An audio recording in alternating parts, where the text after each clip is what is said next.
Want to show you a live camera right now, and not many people on the Galveston seawall as Hurricane Laura makes its way towards the Gulf Coast.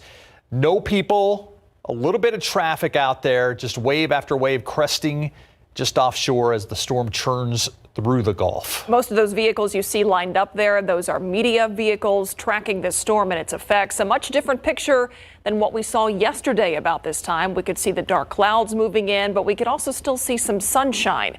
Now the Gulf coasts of East Texas and Louisiana are bracing for a dark and stormy night. Yeah, and we showed you earlier how San Antonio is pitching in to help those who decided to evacuate. Other cities doing the same thing, but not everyone is getting out of the way of this storm right now. Longtime locals, they know the drill by now, and the ones who have stayed behind either feel like they can ride this one out or like they don't have a choice. Meteorologist Justin Horne and photojournalist Bill Caldera making their way east along I-10 all day long, showing us how the people staying put are bracing for Hurricane Laura. Windows boarded up, coastal towns seeing people flee from the dangerous conditions ahead. Places like Port Arthur are preparing for the worst with evacuations underway. Still, just don't feel like evacuating. Too much anxiety with it. I just rather stay home. COVID-19 is also now an added problem. The main concern is, trying to get out and get stuck in traffic somewhere where we can't get any further, and depending on somebody else and being crowded in with a bunch of people that's got COVID.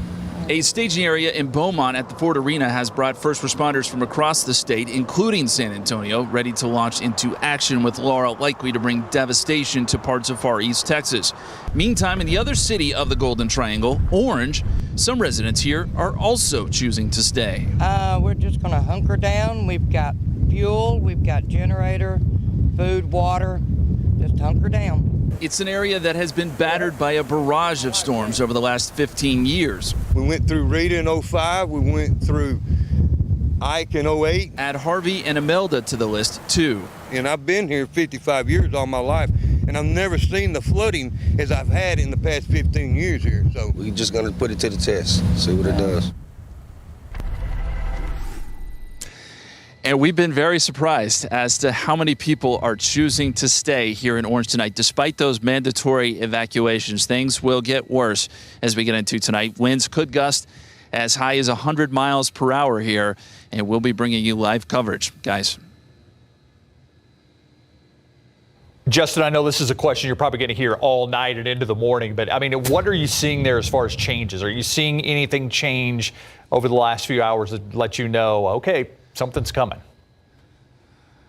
Well, we got a rain band earlier. It brought some good rain. With those rain bands, you always see the winds pick up. So we saw a little bit of that. Right now, still fairly calm. We've got some rain clouds, though, off in the distance. And we know that that first band, that first sort of wave, is not too far away. This hurricane is only about 115 miles, or at least the eye of the hurricane is only about 115 miles from where we are now. And so I'd say over the next few hours, we're going to start to see things get worse. What do we think the biggest threat from this storm is going to be? We know that Harvey, when it got here to Texas, it just parked over Houston and dumped so much rain. So what are the biggest threats of Laura going to be? Well, where we are somewhat concerned about storm surge, and it often depends on which side of the storm that you're on. We think the storm surge will be bad here, but probably worse further up the coast in Louisiana. The winds will be very strong here, and there are a lot of trees.